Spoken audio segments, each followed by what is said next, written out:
Uncle Sam needs you. Can you see him? The old man with the white and blue top hat, bushy hair and a red bow tie, glaring straight ahead, finger extended. For decades, this image was used to call Americans to service, to persuade us to join a larger cause by appealing to our need to be needed. Uncle Sam needs you. No, I'm not calling for a draft this morning. Rather, I am calling on us to respond to a particular crisis in our country as we watch the erosion of the personal freedoms that have been in place for so long, safeguarded by a principle known as the separation of church and state. This quintessential American statement that protects religious freedom can be found in the First Amendment to the United States Constitution. It comes out of the Free Exercise Clause, which entitles everyone to practice their own religious tradition, and the Establishment Clause, which ensures that nobody is harmed in that practice. Thomas Jefferson expressed the clear intent of this language in 1802 as building a wall of separation between church and state to guarantee Americans the ability to exercise religious freedom. The separation of church and state has ensured that there is not one national or state religion.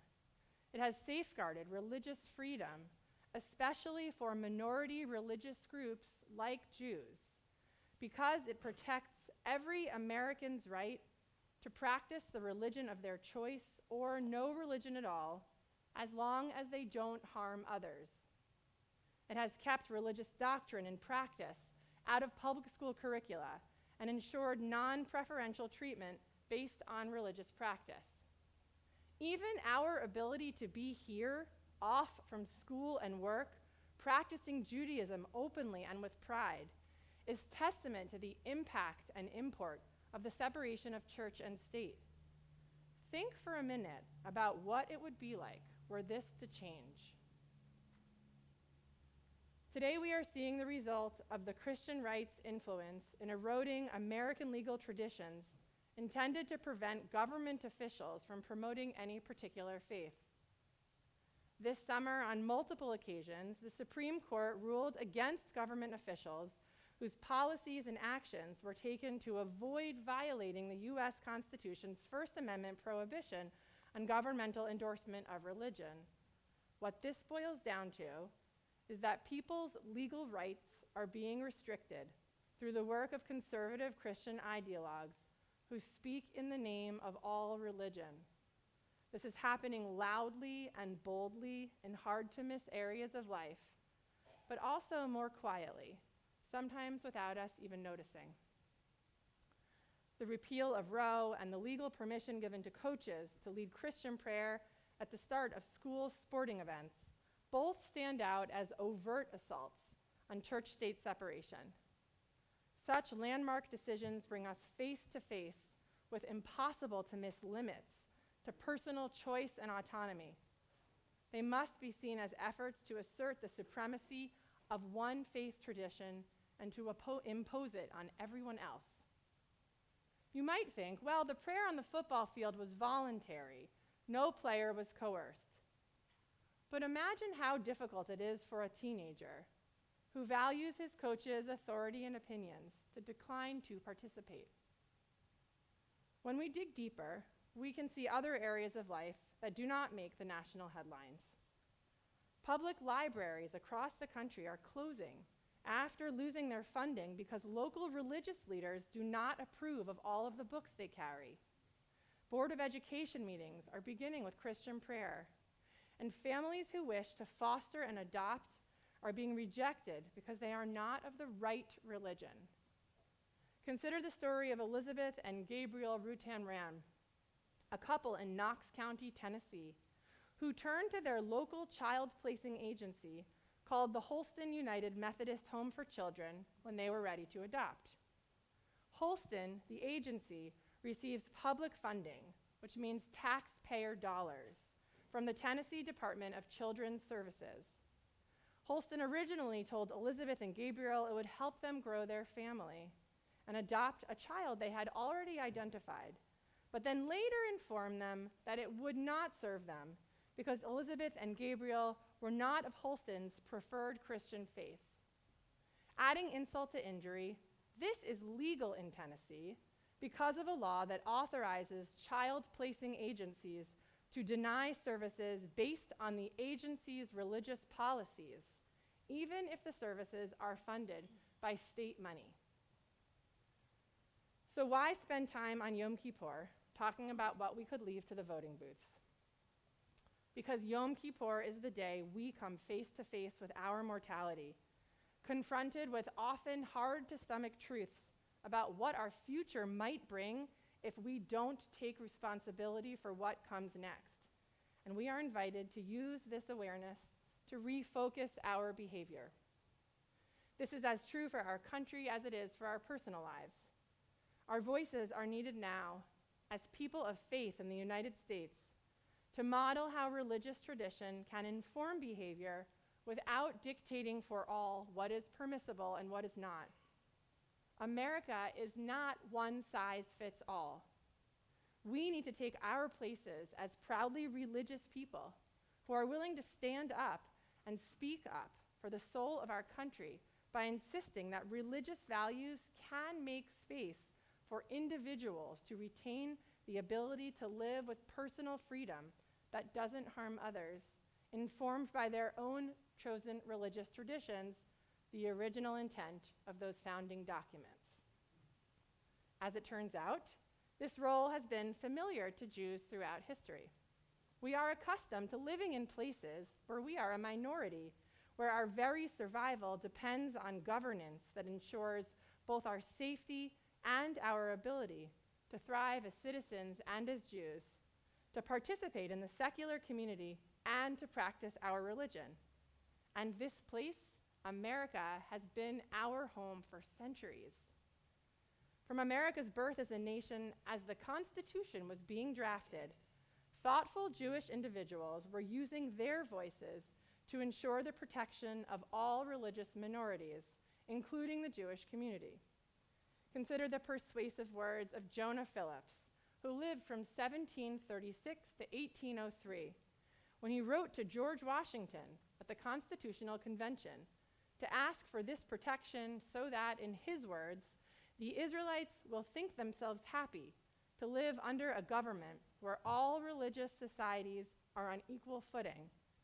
I solicit this favor for myself, my children, and posterity, he wrote, and for the benefit of all the Israelites through the 13 United States of America. Later, in 1841, after the death of President William Henry Harrison, President John Tyler proclaimed a day of mourning and instructed the American people to mourn in the way of his Christian tradition. In response to his proclamation, Jacob Ezekiel, a leader in the Jewish community of Richmond, Virginia, spoke up, objecting to the language which designated Americans a Christian people. He did not hide or sit quietly, and President Tyler wrote back a personal apology. 4 years later, Ezekiel successfully fought ordinances in his hometown that aimed to penalize those who violated the Sabbath by working on Sundays.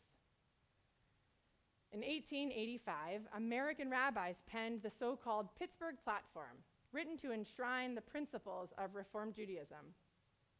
Appealing to the spirit of Torah, our predecessors wrote, "We deem it our duty to participate in the great task of modern times, to solve on the basis of justice and righteousness the problems presented by the present organization of society." American Jews were establishing their commitment and their right to use Jewish values to ensure the greater good for all.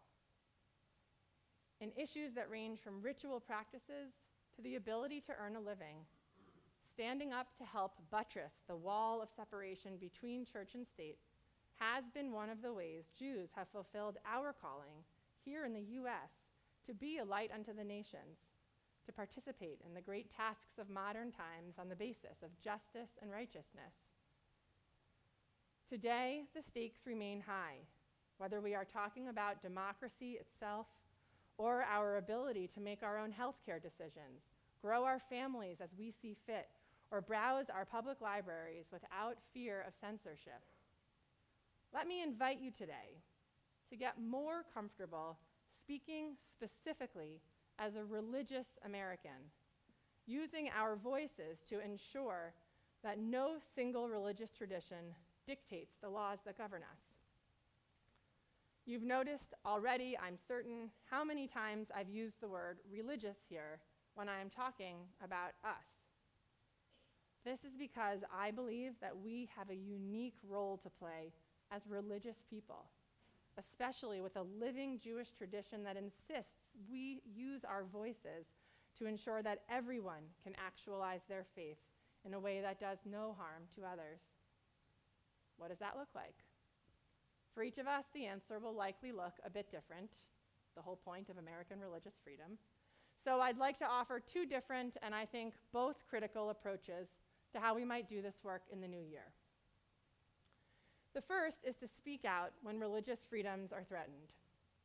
We are lucky to live in states where we feel safe, even perhaps immune from the kinds of restrictive laws being passed around the country. You know that analogy about putting a frog in a pot of boiling water? That poor frog may instinctively jump out of the water if it's already hot, but will die without noticing if placed in a cool pot while the water slowly comes to a boil. Let's not be like that frog. Right now, the water in our pot is comfortable enough as we feel shielded from what's happening around us. But things are heating up, and we need to speak up. And we need to speak up, I think, specifically as religious people, in opposition to the Christian right's attempt to monopolize religiously informed policymaking.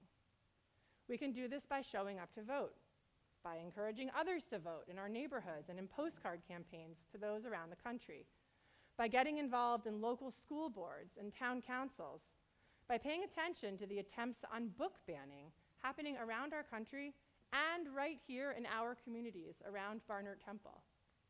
You can join us on October 23rd for our first New Jersey Together Bergen County organizing training to work on building relationships across lines of faith, class, and partisanship, to work to better our communities, in part by working to protect personal freedoms. We do all of this as Jewish people, or people who have made a home within the Jewish people, because our religious tradition compels us to do so. I recently had the opportunity to speak with Rachel Lazar, who is the president and CEO of Americans United for the Separation of Church and State, and who has also served as a deputy director of the Reform Movement's Religious Action Center. She told me of how critical it is that we understand the elevated threat at this time, and that we connect this threat to the separation of church and state, that we contemplate what it would really be like to live without the freedoms that minority groups or any other segment of our society, other than white Christian nationalists, too often take for granted. After the holiday, I invite you to check out the American United's website, where we can learn more, report violations, and join their action network. The second approach to responding to this moment as Jews is to strengthen our Jewish identities so that we can both act with confidence as religious people and continue to replenish our spiritual well so that we do not find ourselves becoming depleted. When we freely practice our religion, we are renewed. When we share our traditions with those of other faiths, we model how our beliefs guide us in living ethical lives, while we demonstrate that our determination to live Jewishly is not something that we need to impose on others. Live Jewishly, and do it here with us at Barnert. Come more often and stay a while. Try Shabbat or Jewish learning or creating deeper social connections here. Also, bring more of our Barnert Jewish living into your homes. Judaism has long understood that we need not only involvement in the polity and not only comfort in the synagogue or ritual observances. Jewish life is anchored in the realms of both the ethical and the ritual, and the interdependence between the two. We are sitting in a spiritual powerhouse of a community. Barnert Temple, as you've heard me say, is about to celebrate 175 years of inspiring Jewish American life. 175 years of the nation's 245. That's a pretty good track record. Placing ourselves on this historical timeline, this covenantal chain, brings us back to the Torah portion we will read soon together, and back to our ancestral family. Atem nitzavim kulchem.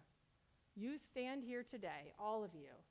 You of every profession, of every age, from all times from the past until our extending forever. Each of us takes our place in this unbroken chain. For what? To take hold of the choice that comes with this covenant, our portion insists. The choice between good and evil, between life and death. Choose life. Choose Jewish living, the Torah implores, for us and for every other person who stands with us in this covenantal chain. Choose Shabbat. Choose community. Choose learning. Choose justice and wholeness and love. Choose life in the name of our religious tradition and for all people regardless of their religious tradition. Ours was once a tradition shaped by prophets, those chosen by God as messengers and social reformers. But the prophets are no more, and yet others are speaking as if for God, as if they are prophets, as if for all. Rabbi Aviva Richmond teaches that it is within ourselves as a people that the potential for prophecy lies. We can create a prophetic mouthpiece when we open our mouths in Torah and prayer, when we are open to the insight of our tradition. We need to speak out right now as if our words matter this much, because they do. Atem nitzavim kulchem. You all stand here this day. Each of us is capable of using our mouths and our skills and our divine gifts to bring insight and connection, growth and kindness. We are what this moment needs. Each of us can speak with the voice of a modern-day prophet, and we can help those around us to do the same.